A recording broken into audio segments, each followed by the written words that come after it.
A partir de ahora se está grabando. Bueno, les comentaba que ayer llegamos a esta expresión, la que está remarcada en negritas. Esta expresión nos dice qué tanto aumenta la presión a medida que nos vamos sumergiendo en un líquido, ¿no? O cómo va aumentando la presión en un líquido a medida que aumenta la distancia a la superficie o a un punto de referencia, ¿no? El punto de referencia tiene una presión P sub 0 y el punto que está a una profundidad H por debajo de ese punto es una presión P. Por eso cuando ustedes nadan, a medida que se van sumergiendo, por ejemplo, los buzos, no pueden sumergirse de golpe, ¿no? Porque eso les produciría una descompensación tremenda que les puede provocar daños irreversibles. De hecho, ya a unos 5 metros puede empezar a haber dolores en los oídos cuando ustedes se van sumergiendo, ¿no? Ok, si la superficie del líquido está expuesto a la atmósfera, entonces el punto de referencia sería la superficie y la presión P sub 0 sería la presión atmosférica, que es una atmósfera, de hecho es por definición una atmósfera, y en pascales, que es la unidad del sistema internacional, es 1.013 por 10 a la 5 pascales. Una de las consecuencias importantes de este resultado es que si estamos dentro de un líquido, la presión es la misma a la misma altura. Es decir, en cualquier par de puntos que se encuentren a la misma altura o a la misma profundidad dentro del líquido, la presión es la misma. Y la presión solamente depende, por lo tanto, de la altura, de la diferencia de altura entre dos puntos. Y si nosotros aumentamos la presión en un punto cualquiera, de acuerdo con esta ecuación, entonces esa presión que le estemos agregando a un punto se va a expandir a todos los demás puntos del líquido. Por ejemplo, si yo aplico en el punto P0 una presión de 5 atmósferas, entonces a una profundidad H la presión también va a aumentar en 5 atmósferas. Eso es lo que hace posible, por ejemplo, no sé si han visto el truco del barril, de cómo hacer reventar un barril poniéndole una columna de agua encima en algo como un popote muy delgado pero alto, ¿no?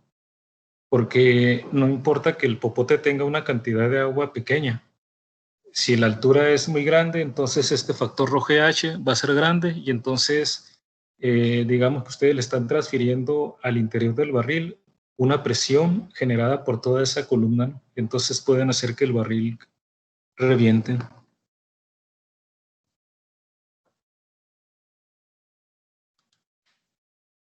Y bien, precisamente este hecho de que un cambio en la presión que se aplique a un fluido en cualquier punto se transmite íntegramente a todos los demás puntos del fluido es lo que se conoce como la ley de Pascal. En particular, los puntos del fluido que están pegados a la pared del recipiente, pues también sienten esa presión, por lo tanto, la presión que ustedes transmitan a cualquier punto del fluido también se va a transmitir a las paredes. Y ese sería el efecto de lo que les decía del barril, ¿no? Ustedes le aplican una presión extra al líquido y entonces se transmite a todos los puntos del líquido del barril, incluyendo a las paredes internas del barril. Entonces, esta es la ley de Pascal. Entre las aplicaciones del principio de Pascal con que estamos más familiarizados es el principio del gato hidráulico, ¿no? O de la prensa hidráulica también. Esto funciona más o menos como se ilustra en esta figura. Vean, en los talleres mecánicos ustedes ven que levantan carros que pueden pesar incluso toneladas aplicando una fuerza muy pequeña. Esto se hace aprovechando precisamente el principio de Pascal. Vean, en el lado izquierdo está un pistón pequeño, ¿no? Sobre el que aplican una fuerza no muy grande, pero están aplicando una fuerza no muy grande sobre un área muy pequeña.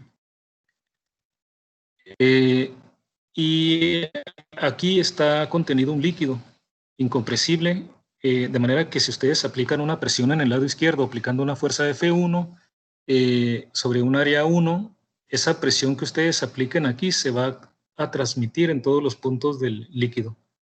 Y entonces va a llegar hasta la superficie interna de este otro émbolo. Y este émbolo entonces va a sentir una fuerza que no va a ser esta misma F1, sino que lo que se transmite es la presión. Entonces, la presión que ustedes aplican aquí la van a transmitir hasta el segundo émbolo de área A2. Y la fuerza F2 la podemos calcular y podemos ver que es mucho mayor que F1 y por lo tanto, aplicando una fuerza pequeña, podemos levantar pesos grandes. Lógicamente, lo que hay que tomar también en cuenta es que si bien en la izquierda aplicamos una fuerza pequeña y la transmitimos al otro lado para producir una fuerza muy grande, sin embargo, hay que hacerlo varias veces porque acuérdense que también está la cuestión del trabajo. Para levantar un carro hay que hacer un trabajo relativamente grande, entonces aunque lo hagamos con una fuerza pequeña, lo tenemos que hacer varias veces, ¿no? Porque aquí estaríamos recorriendo distancias más grandes cada vez que aplicamos la fuerza F1 que la distancia que recorremos al levantar el carro, ¿no? Pero lo importante aquí es poder, digamos, aplicando fuerzas pequeñas, levantar pesos grandes. Cuantitativamente es lo siguiente. La presión que yo aplique en el lado 1 va a ser igual que la que se transmita al lado 2, de acuerdo con la ley de Pascal, porque la presión que aplico en el lado 1 se va a transmitir al lado 2. La presión 1 es el cociente de la fuerza F1 que yo aplique en el lado izquierdo entre el área del émbolo del lado izquierdo. Y la presión 2 es la fuerza F2 que se está produciendo sobre el segundo émbolo entre el área A2. De acuerdo con esto, con la ley de Pascal, la presión P1 es igual a la presión P2 y entonces yo puedo igualar que F1 entre A1 es igual a F2 sobre A2. Y de aquí despejamos F2, que sería la fuerza del lado derecho, la fuerza con la que van a poder levantar el peso. La fuerza de F2 sería entonces despejo pasando la A2 a la izquierda, multiplicando. Entonces tengo A2 entre A1 por F1. Y entonces esta es como calculo la fuerza F2. Como el área 2 es mucho mayor que el área 1, o sea, el área 2 que levanta el peso es un área mucho más grande que el área 1 donde yo estoy aplicando la fuerza. Entonces, el cociente de A2 entre A1 va a ser mucho mayor que 1.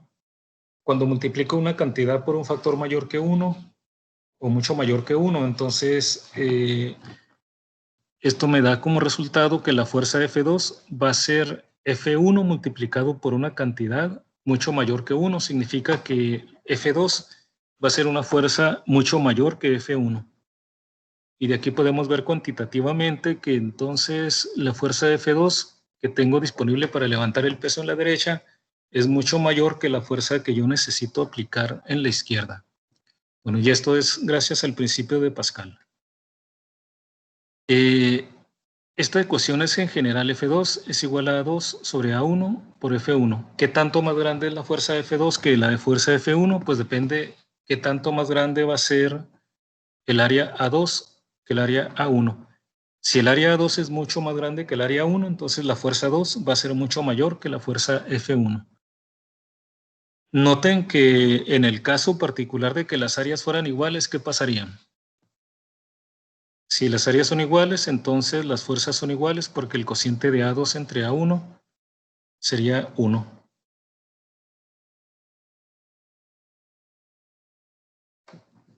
Vamos bien hasta aquí. Este es un resultado importante.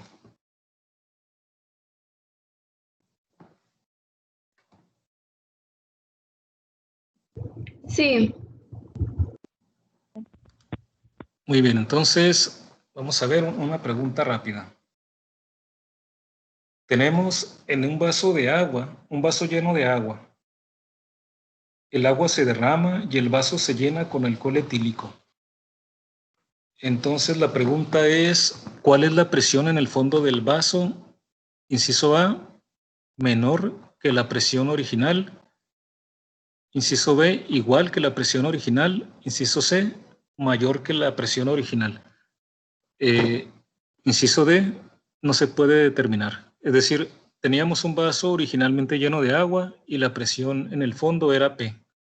Después se derramó parte del agua y entonces se le puso alcohol en vez de rellenarlo otra vez con agua. La pregunta es si la presión en el fondo sigue siendo la misma, si es mayor, si es menor o si queda igual, ¿no? O si no se puede saber. La primera respuesta correcta es un punto para el primer parcial. Es menor, ¿no? Porque el alcohol tiene menor presión que etílico que el agua. Es menor, es correcta la pregunta. Es Ana Sofía, tú diste la respuesta, ¿verdad? Sí. Voy a apuntar aquí. Sí, la presión en el fondo va a ser menor. ¿Por qué dijiste? Porque el alcohol etílico tiene menor presión que el agua. Sí, bueno, la precisión ahí sería porque el alcohol etílico ejerce menor presión que el agua. Ah, bueno, sí. Sí, ejerce menor presión que el agua porque tiene menor densidad.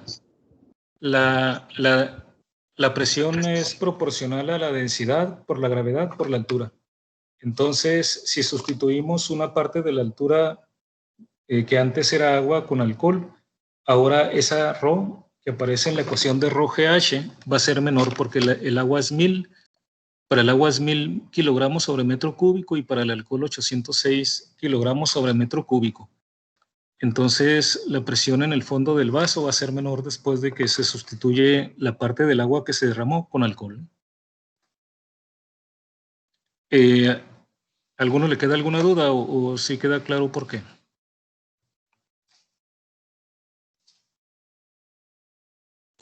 Sí está claro. Muy bien, entonces...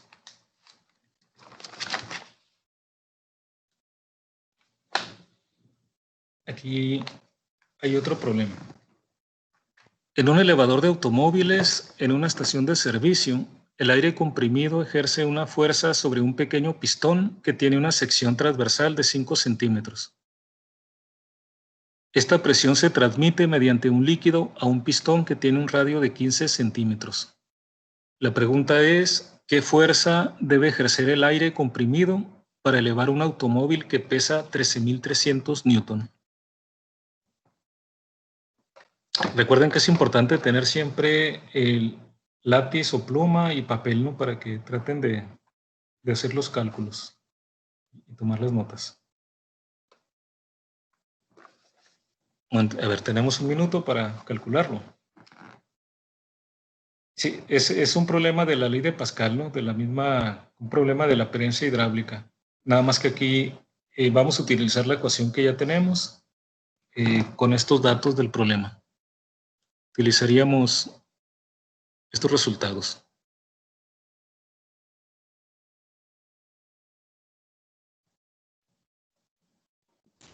Me dio 1.48 por 10 a la 3 newtons. 1.48, correcto. Sí, ese es el resultado correcto. ¿Es Dulce María? Sí. Ah, muy bien, para apuntar las participaciones.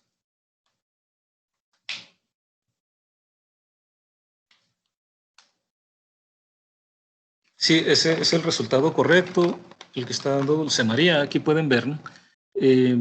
Partimos de esta relación, de que como la presión que están ejerciendo en el pistón pequeño se transmite íntegramente al pistón grande, entonces el cociente de F1 entre el área 1, o sea, la fuerza aplicada sobre el pistón pequeño entre el área del pistón pequeño tiene que ser igual al cociente de la fuerza que se va a lograr en el pistón más grande sobre el área más grande, que es de 15 centímetros. Entonces, aquí lo que hizo es, en vez de despejar F2 como estaba antes, ahora despejó F1. porque lo que está preguntando ahora no es qué fuerza se va a ejercer en el pistón más grande, sino conociendo la fuerza que hay que aplicar en el pistón más grande, cuál es la fuerza que hay que producir en el pistón más pequeño, ¿no? Entonces aquí despejando F1, le queda como A1 entre A2 por F2. Y después ya es sustituir. Vean que el área, como están suponiendo que el área es de forma como un círculo, entonces el área es pi por radio al cuadrado. Por eso aquí área 1 sería pi por el radio del pistón más pequeño al cuadrado. Ahora, nos dan el radio en centímetros, hay que cambiarlo a metros. Cada centímetro es 0.01 metro, que sería 10 a la menos 2. Entonces aquí es pi por 5 centímetros, que lo puede escribir como 5 por 10 a la menos 2 metros al cuadrado.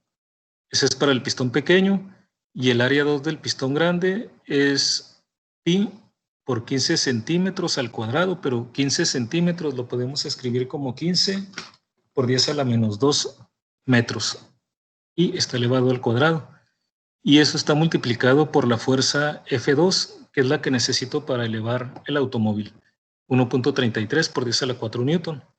Y aquí nada más es ya hacer las operaciones y el resultado es 1.48 por 10 a la 3 newton.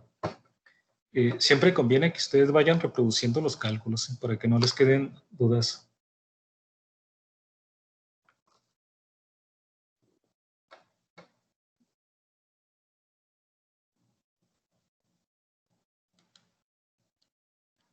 Muy bien, entonces ya tenemos qué fuerza hay que aplicar sobre el pistón pequeño. Ahora podemos preguntarnos qué presión de aire produce esta fuerza.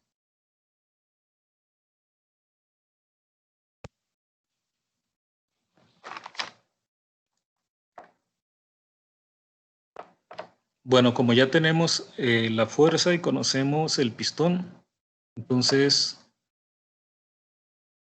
podemos aquí simplemente calcular. ¿Sí? 188.439. 188.000. Fue presión igual a fuerza 1 entre área 1. Entonces, como ya sacamos la fuerza 1, que era 1480, perdón, entre el área 1, que era, como es pi por radio al cuadrado, entonces sería pi por 0.05 metros al cuadrado, y ya me da ese resultado. Muy bien, cambiando aquí, muy bien, 5 por 10 a la menos 2 en metros, ¿no? Sí. Ok, muy bien. Rafael Ponce, ¿verdad?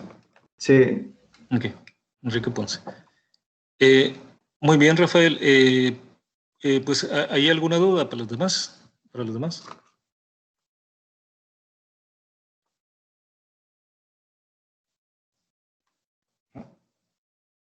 Bueno, el que calla otorga, ¿no? Si nadie dice, supongo que no hay dudas, pero pueden preguntar. Ok. Y ahora, con este mismo resultado, bueno, este ya es otro problema, ¿no? Aquí no hay duda, ¿verdad? Sí quedó claro todo, para todos. Sí. Sí. Sí.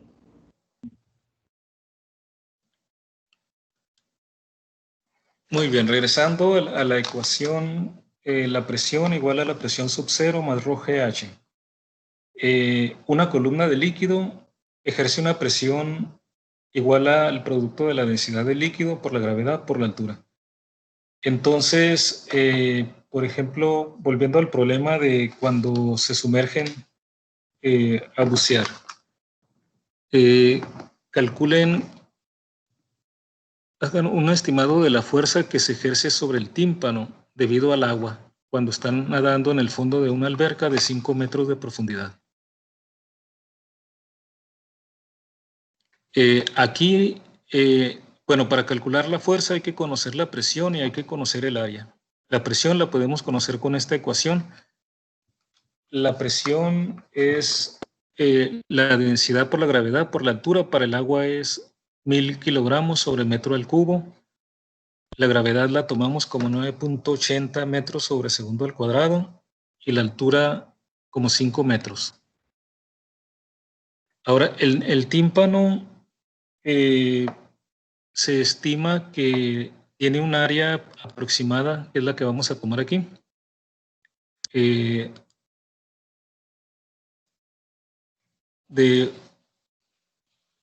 A ver aquí, bueno, aquí están calculando, aquí puse el área, ¿no?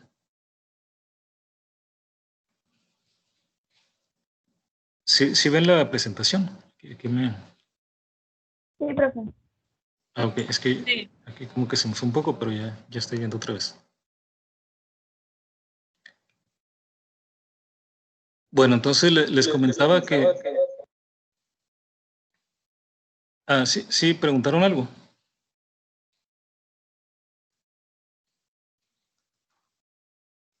Ah, bueno, les decía que el factor rho GH es la presión ejercida por estos 5 metros de agua que están por encima, ¿no? Aquí puse un dibujo del tímpano para lo siguiente. En primera instancia, la presión que sienten, que digamos, el agua está por aquí a la izquierda del tímpano. Estrictamente hablando, la presión total que hay en ese lado es la presión debido al agua más la presión atmosférica. O sea que si ustedes están 5 metros por debajo de la superficie del agua, entonces tienen una presión debido a la columna de agua, que es rho GH, pero también tienen la presión atmosférica, de acuerdo con esta ecuación. O sea, la presión total sobre el tímpano a la izquierda es la presión atmosférica más la columna de agua. Sin embargo, para el cálculo no tomamos en cuenta la presión atmosférica P sub 0 porque también del lado derecho internamente tenemos una presión igual a la presión atmosférica. Entonces, este factor P sub 0 se elimina porque tenemos la presión atmosférica por fuera, pero internamente también tenemos esa presión. Entonces, para la fuerza neta no va a afectar, porque la presión externa de la atmósfera se compensa con la presión interna, ¿no? que es igual. Cuando nosotros andamos aquí en la atmósfera, andamos en equilibrio, entonces la presión por fuera es igual que la presión por dentro, ¿no? Si no, el tímpano sería empujado ya sea hacia adentro, si la presión de fuera es más grande o hacia afuera, ¿no? Bueno, el caso es que cuando estamos bajo el agua se pierde ese equilibrio, por eso a veces hay dolor, ¿no? Porque es mayor la presión de afuera hacia adentro que de adentro hacia afuera.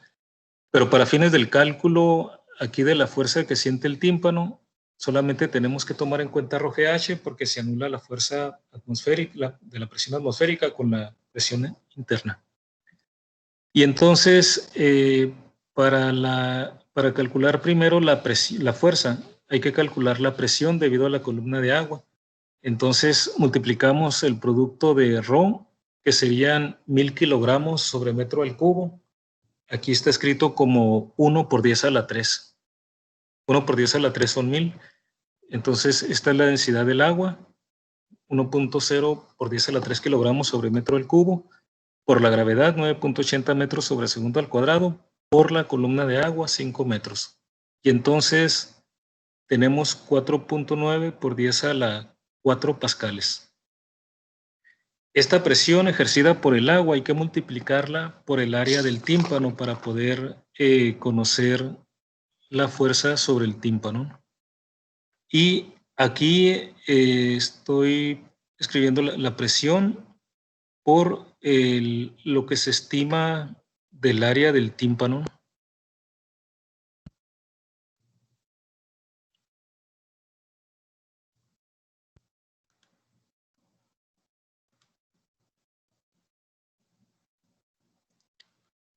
¿Cuánto sería suponiendo que el tímpano lo estiman como si fuera un círculo? De acuerdo con este resultado que aparece aquí, ¿de cuánto sería el radio?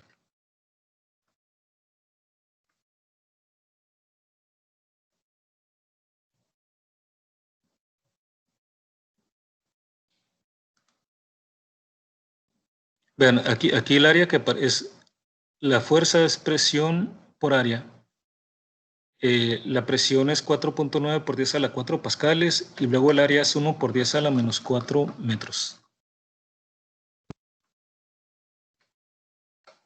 Bueno, habría que calcular suponiendo que esa área es el producto de pi por radio al cuadrado, ¿no? Pero sería del orden de 10 a la menos 2 metros, o sea, del orden de centímetro, ¿no?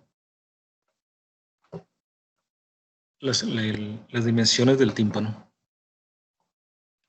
Bueno, este dato ya lo trae el texto, ¿no? Pero se puede, es una aproximación. A veces en algunos problemas como este tenemos que tomar datos aproximados que encontremos, ¿no? Y nos fijamos en el resultado, en la magnitud del valor que obtengamos. Ok, ¿vamos bien?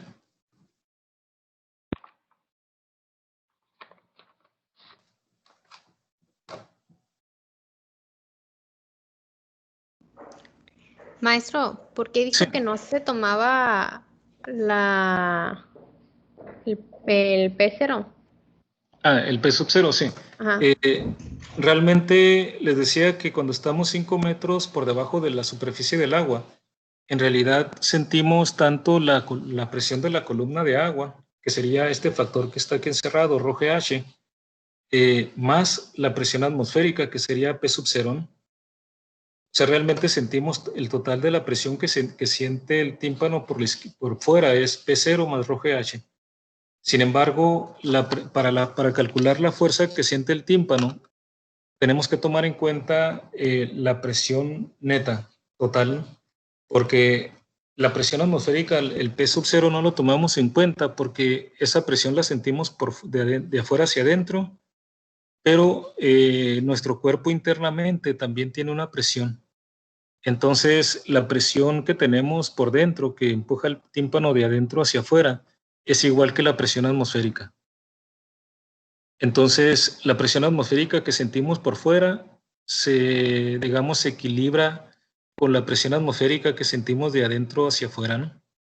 O sea que tendríamos la presión atmosférica por ambos lados y por eso se anula. Entonces, la presión neta, aunque por fuera sí se siente la presión atmosférica también la sentimos por dentro y eso se anula, ¿no? Y entonces la única presión neta que tenemos es la presión debido a la columna de agua. ¿Me expliqué? Sí, sí lo entendí. Entonces, Gracias. no hay de qué. Entonces, por eso en muchos problemas vamos a ver que este término P0 se elimina, ¿no? Porque tenemos la presión atmosférica también en la parte que estamos calculando.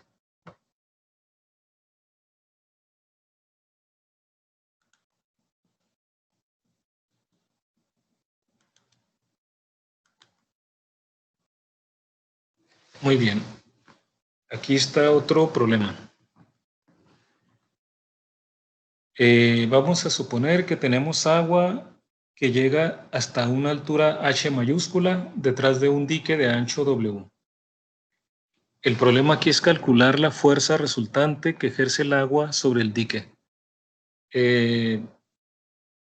Algo relacionado sería, por ejemplo, en las presas.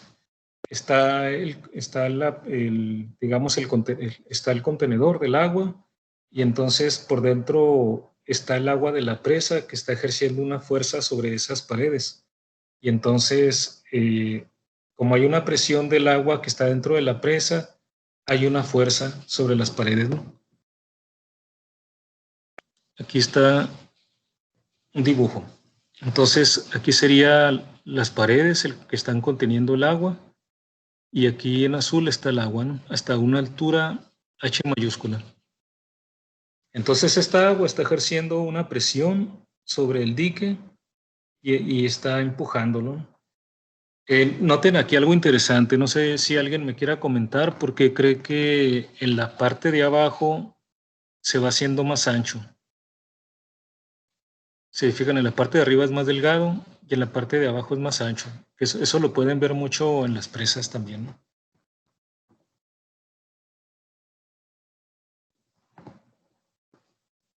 Profe, Sí. porque la presión abajo es mayor. Ajá, como la presión va aumentando con la profundidad, Entonces, lo que pasa es que la parte de abajo necesita soportar mucha más fuerza que arriba, ¿no? Esa es la razón, ¿correcto? Muy bien. Cristian, ¿verdad? Sí. Muy bien. Sí, pregunto los nombres para tomar en cuenta las participaciones.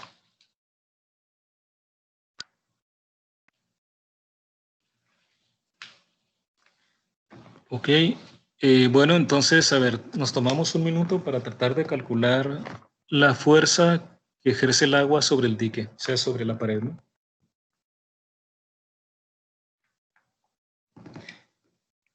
Vamos a ver, de hecho, el cálculo de dos formas distintas. Una usando cálculo y otra sin usar cálculo.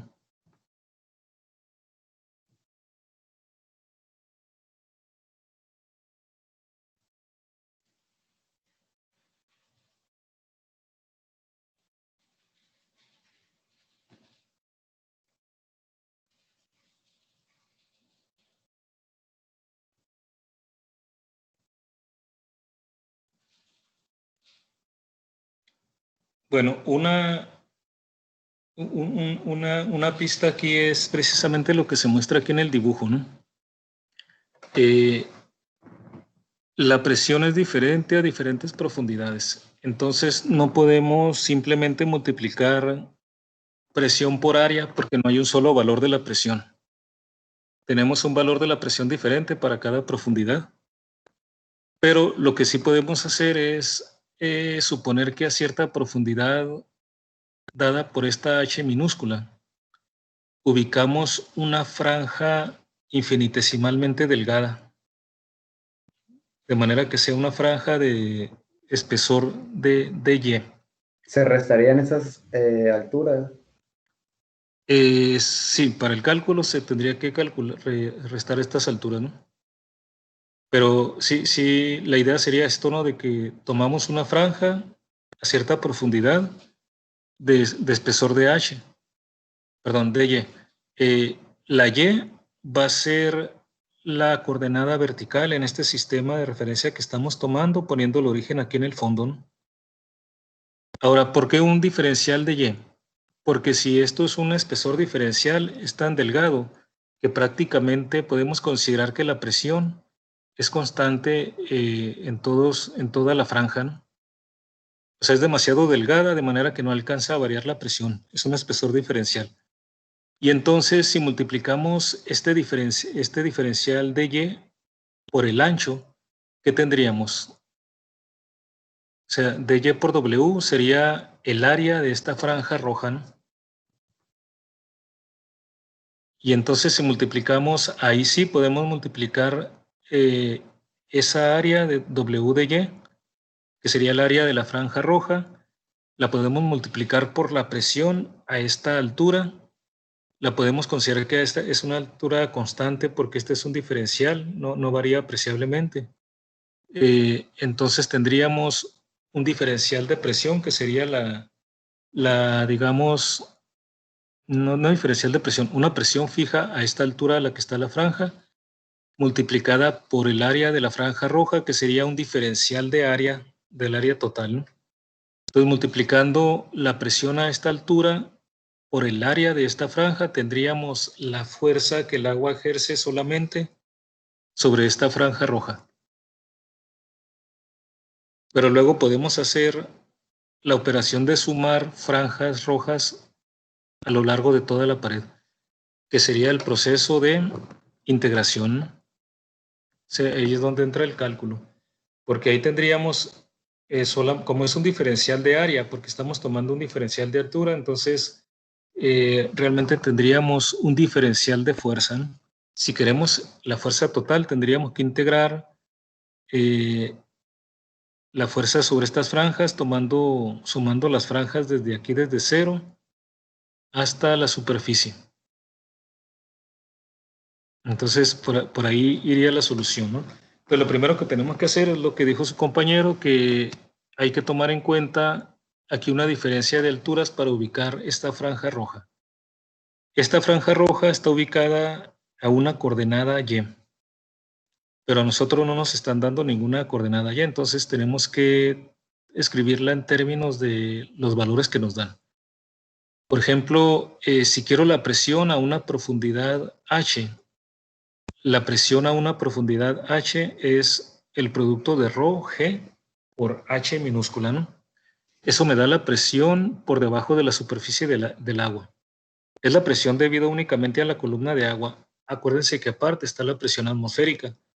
Otra vez, la presión atmosférica no la voy a tomar en cuenta porque la fuerza que pueda producir la presión atmosférica en el lado izquierdo del dique también la produce en el lado derecho porque los dos lados están expuestos a la atmósfera.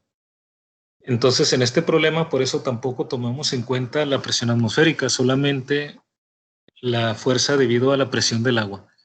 Bueno, entonces, a una profundidad H minúscula, que es donde está la franja roja, la presión es la densidad del agua por G, por la H minúscula. Pero ahora vean en el dibujo, tenemos que la H minúscula es la H mayúscula, que es toda la profundidad del agua, menos Y. Si le quito a H mayúscula, le quito Y, me queda H minúscula. Entonces la H minúscula la voy a escribir como la diferencia entre la H mayúscula, que es la profundidad total, a la que está el agua, menos la coordenada Y, a la que está la franja roja. Sí está claro para todos.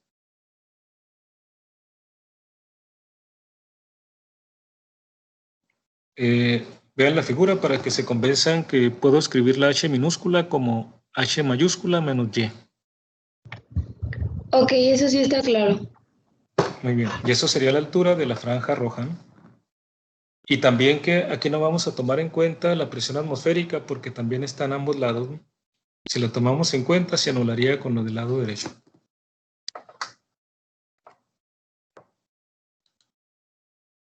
Bueno, entonces, ahora, vean, esta franja roja siente una fuerza que le voy a llamar un diferencial de fuerza, porque ese es un diferencial de área, ¿no? Es el producto del ancho W por la altura, que es un diferencial de altura de Y, por lo tanto es un diferencial de área, ¿no? Es un área diferencial, y entonces la fuerza que está actuando sobre esa área diferencial va a ser un diferencial de fuerza. Y es el producto entonces de la presión a esa altura por el diferencial de área. Aquí aparece, escribí en azul lo que es la presión y en rojo lo que es el diferencial de área, ¿no?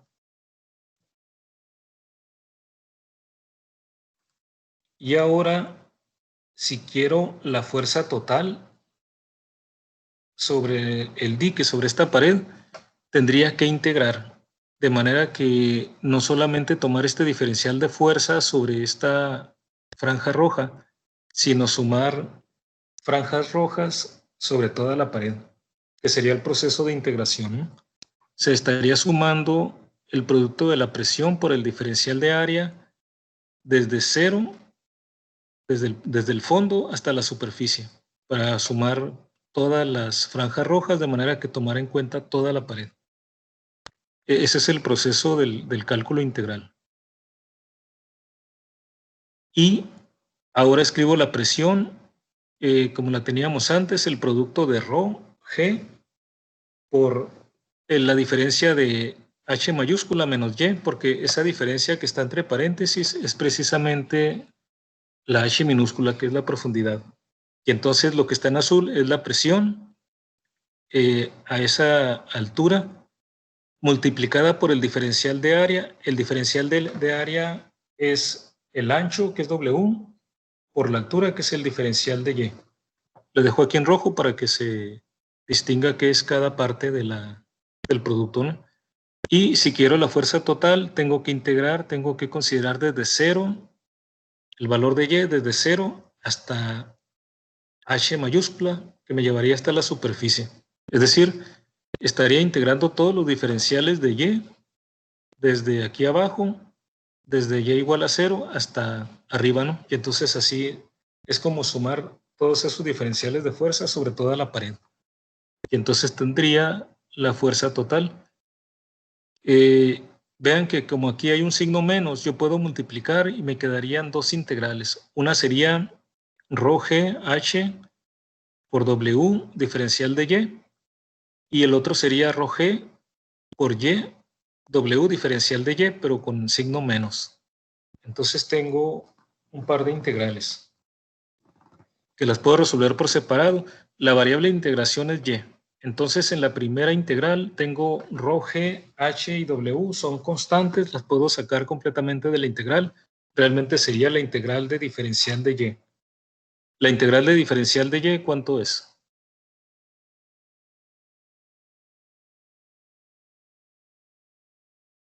Es y nada más, ¿no? Como si integro diferencial. Es y.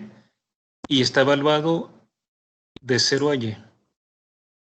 Y en la segunda integral tengo rho g, w, son constantes, y entonces en la integral me queda y diferencial de y. La integral de y diferencial de y es igual a Y. y cuadrada sobre 2. La integral del diferencial de y, la primera es y, pero la segunda es la integral de y por el diferencial de y. Entonces ahí la integral me resultaría, acuérdense que aumenta en 1 el exponente y se divide entre ese exponente que quedan. O sea que sería, la segunda integral sería rho g w por 1/2 de y cuadrada sobre 2. ¿Sí?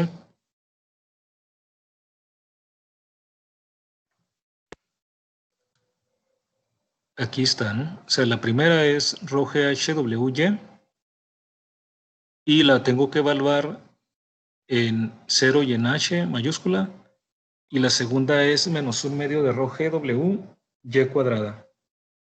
Y también la tengo que evaluar en 0 y en y. Cuando evalúo en 0, las dos integrales, ¿cuánto van a valer? Es 0, ¿no? Porque si hago y igual a 0, se va a hacer 0 toda la expresión. Y entonces solamente me van a quedar en las dos integrales la parte cuando lo evalúo en h mayúscula. Entonces en la primera va a ser rho g h mayúscula w por h mayúscula. O sea que quedaría rho g w h al cuadrado. Y en la segunda parte sería menos 1/2 de rho g w h cuadrada. Noten que en realidad tienen lo mismo, ¿no? En cada uno de los términos tienen rho g h w h cuadrada. Nada más que sería ese factor multiplicado por 1 y luego restándole menos 1/2. Sería como 1 menos 1/2, quedaría 1/2 de la misma expresión. Aquí tendríamos el resultado. 1/2 de rho g w por h al cuadrado. Y esa sería la fuerza total.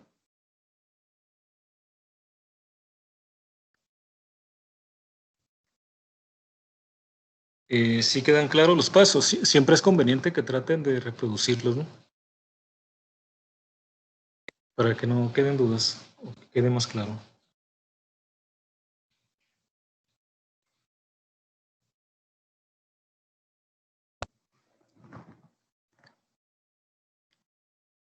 Bien, ¿cómo vamos? Bien. Bien, ya lo copié. Ah, pero sí quedó claro el resultado, el procedimiento. Sí, al principio estaba confundida, pero ya después con lo que explicó de la integral y eso ya lo entendí mejor. Ok, muy bien. Bueno, este es un resultado que podemos obtener también sin cálculo. Bueno, yo creo que por la hora, pues mañana vamos a hacer este mismo cálculo, pero sin usar, vamos a buscar este mismo resultado, obtener este resultado sin usar cálculo. Entonces, eso lo haríamos mañana. No es cierto, no es mañana, el lunes, ¿no? Sí, entonces, pues continuamos el lunes. Si no hay alguna duda, si hay dudas, adelante.